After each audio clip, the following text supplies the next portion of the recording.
ሰላም ጤና ይስጥልኝ። እንደምናችሁ ሁሉ ሰላም ነው ወይ? አማን ነው? እግዚአብሔር ይመስገን አለ ነው። እስቲ ሰሳ ያለች ቀልድ አንድ ልንገራችሁ።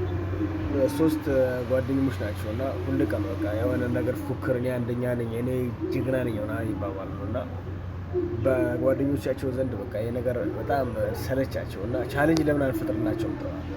ምንድን ነው ቻሌንጁ ተባለ። ቻሌንጁ በቃ 3 ቦምብ ምናምን ይወረወራል።